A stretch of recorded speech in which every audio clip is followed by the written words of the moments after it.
Natalia Tułasiewicz was a Polish teacher who was martyred during the Second World War after volunteering to help people sentenced to forced labor. She was born in Poland in 1906 into a loving and patriotic family. As a child, she was physically frail but lively and intelligent.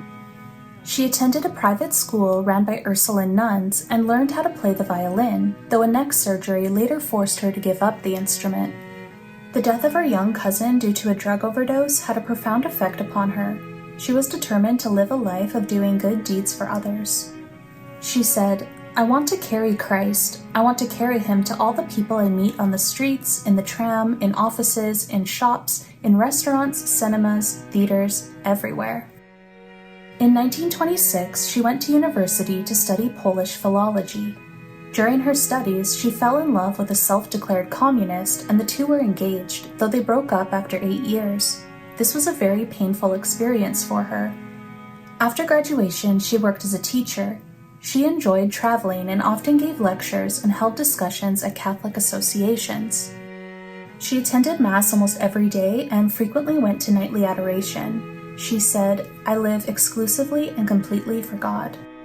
During the Second World War, her family were evicted from their home by soldiers. They lost all of their possessions and had to live imprisoned in a transit camp. They were later transferred from the camp to another city.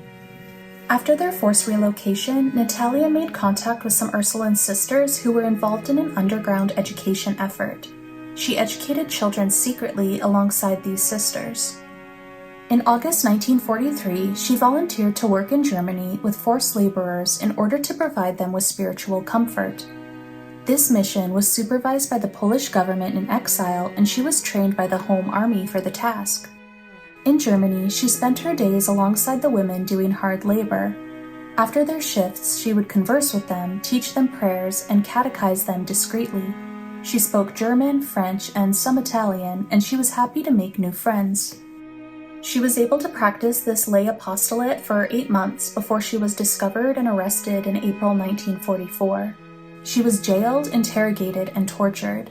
She never betrayed anyone despite enduring brutal beatings. One fellow prisoner said that she didn't have an unbruised spot on her body. She was sent to Ravensbrück concentration camp after being sentenced to death. In the camp, she continued her teaching efforts. She organized lessons for young girls and held weekly literary meetings. She also wrote poetry and gave lectures on history.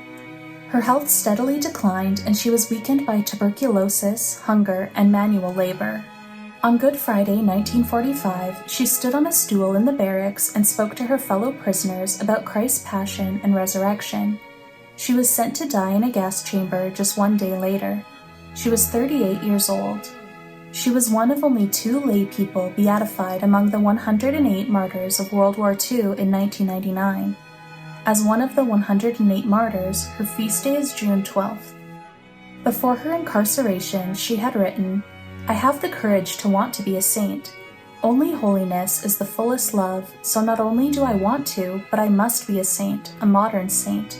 This is the finish line for which I openly and courageously strive."